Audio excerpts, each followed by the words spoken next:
I have to come clean about something.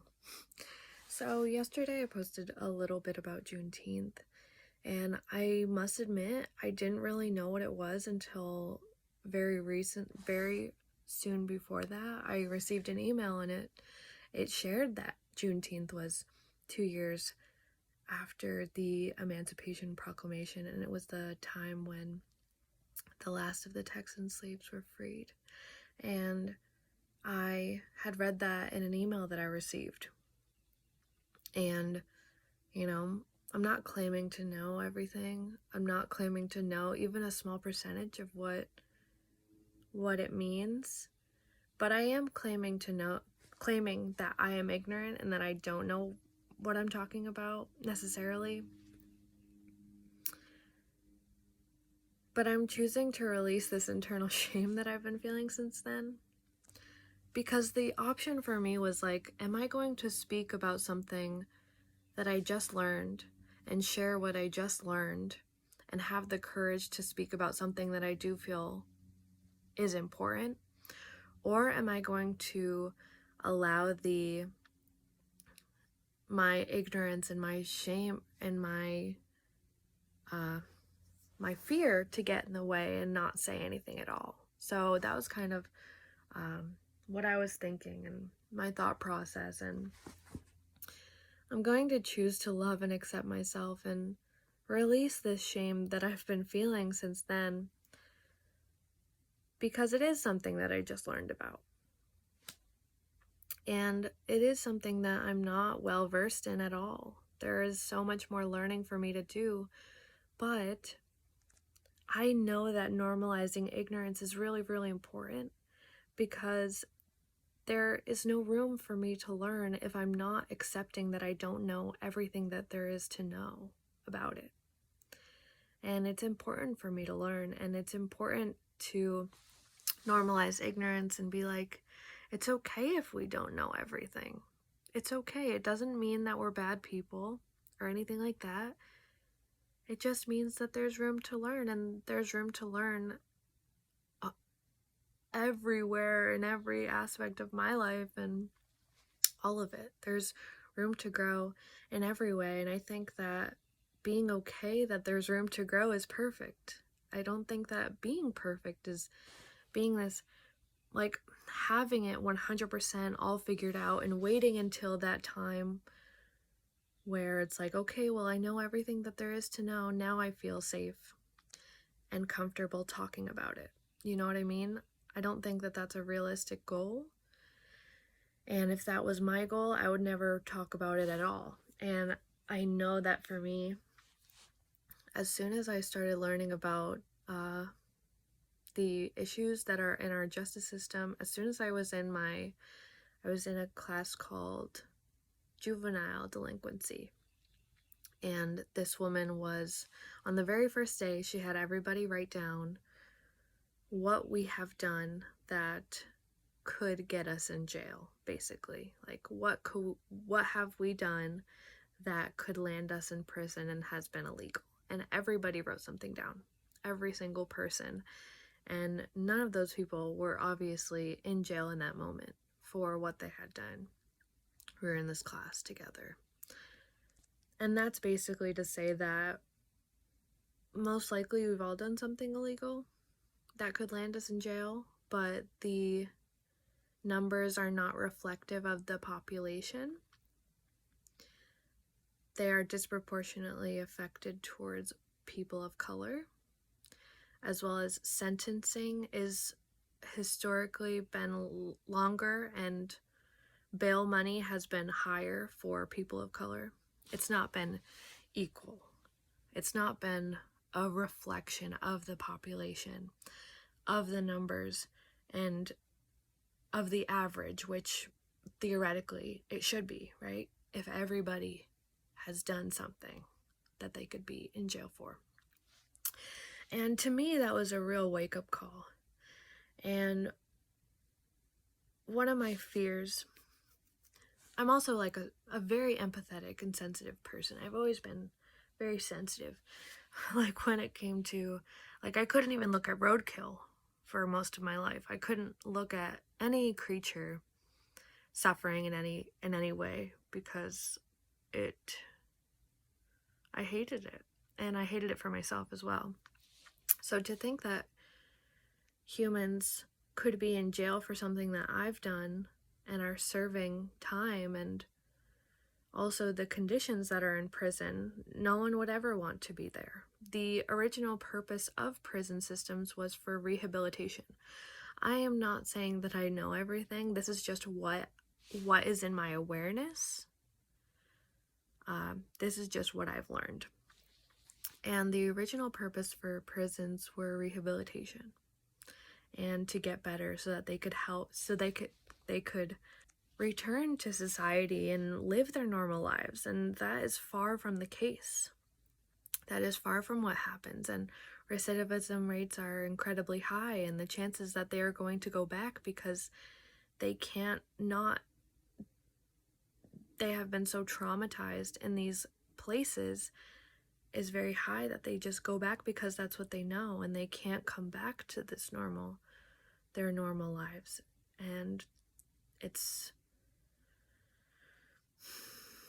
too far gone. And also the fact that there are private or public prison systems, and that they literally get paid, these corporations get paid for the amount and number of people that are in jail. People get paid to take away people's freedom.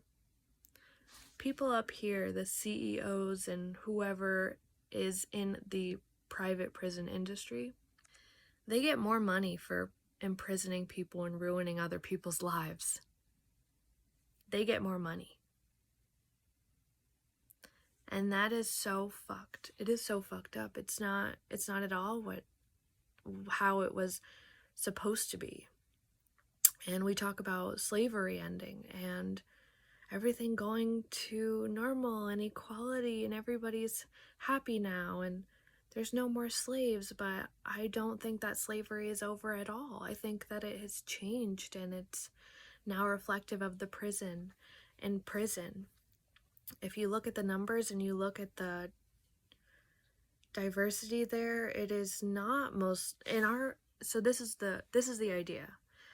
The country is mostly populated with white people.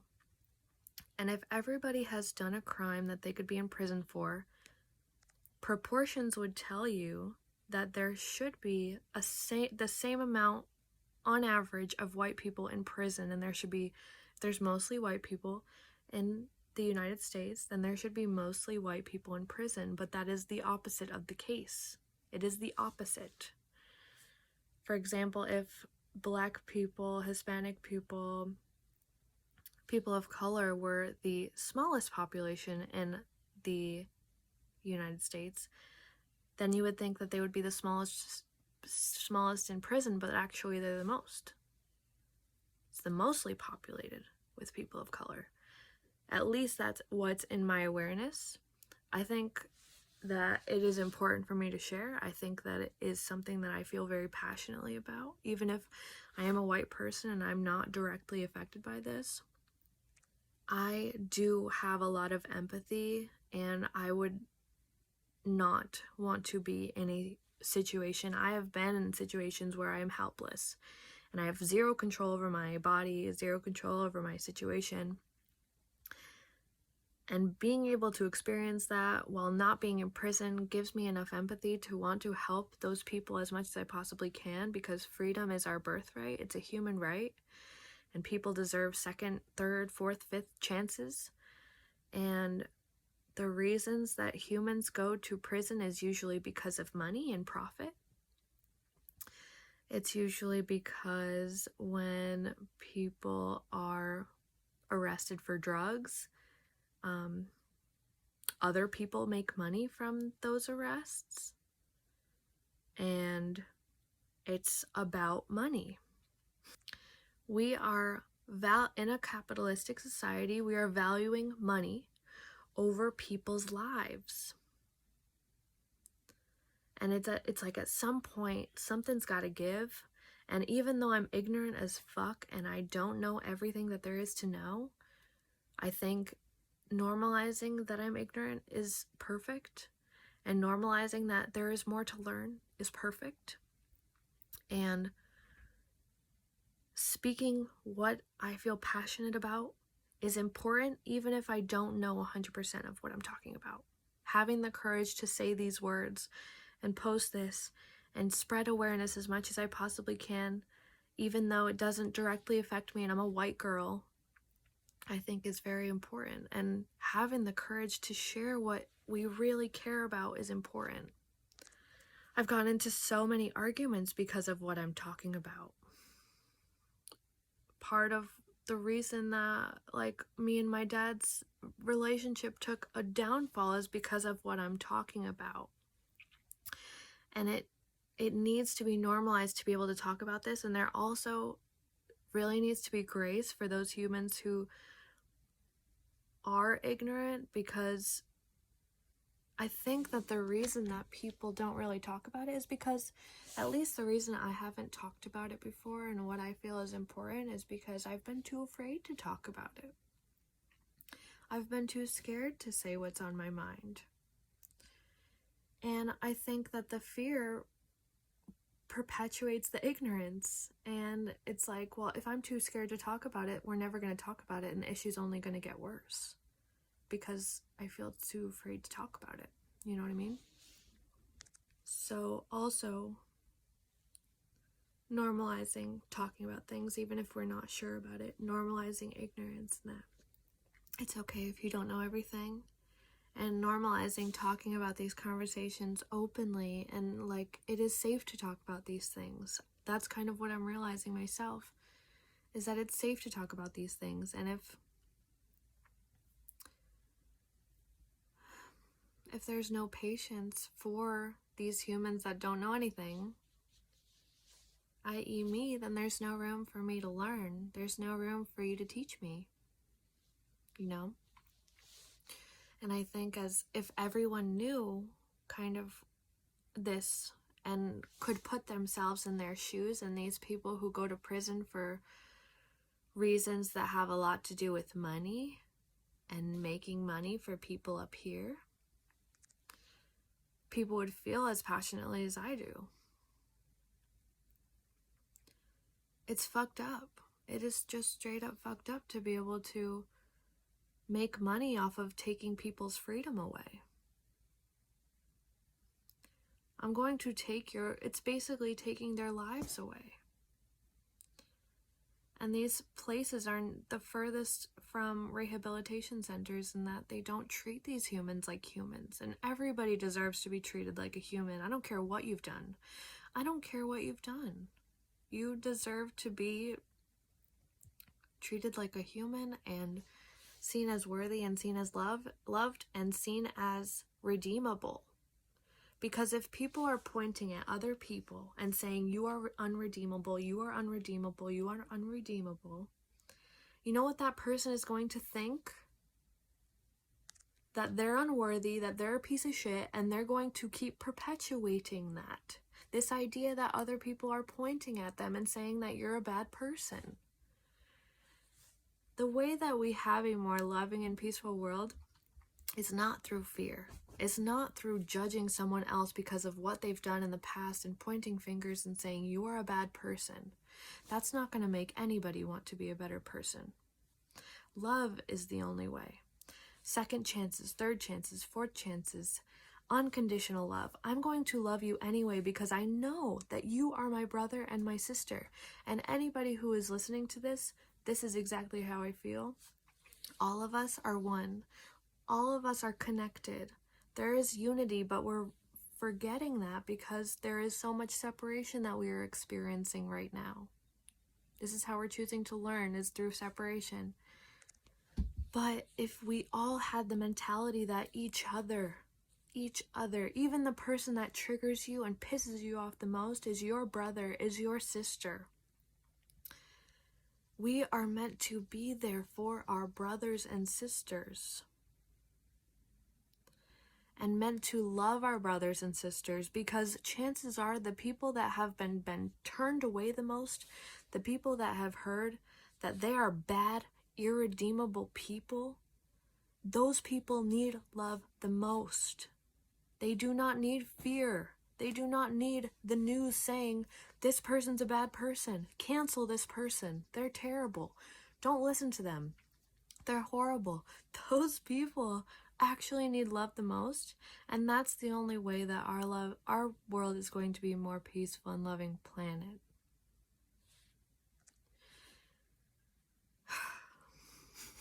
This is something I feel very passionate about, and it starts with freedom, and it starts with basic human rights.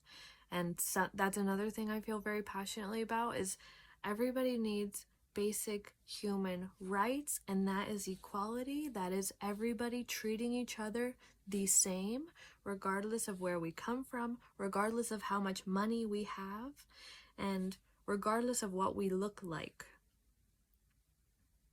I didn't choose to look like this, present myself like this. I didn't choose the color of my skin. Where we are born into is not necessarily a choice, and our lives shouldn't be dictated by where we come from.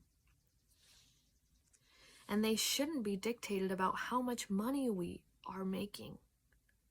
Because when we value money the most, we are undervaluing everything else that actually matters, like integrity and love and honesty and respect and these basic human things that humans need to love one another. And freedom is so up there, honestly. It's so important. But when we're valuing money over all of these things, we are forgetting what is really important. And if you were born in a different situation, maybe you are a white person, and imagine you were born and you looked a lot different and you were treated a lot different just because of the way you looked, I don't think you'd like it. I know I wouldn't.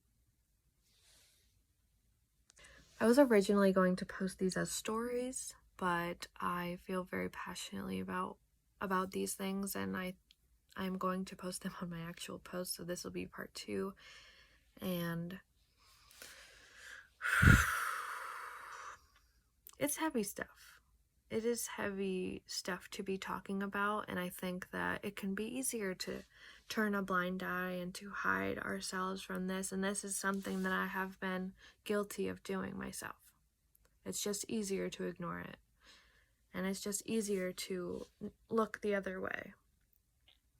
For example, when I see humans who are begging for money or asking for money on the side of the street, I used to just do this because it was easier to do.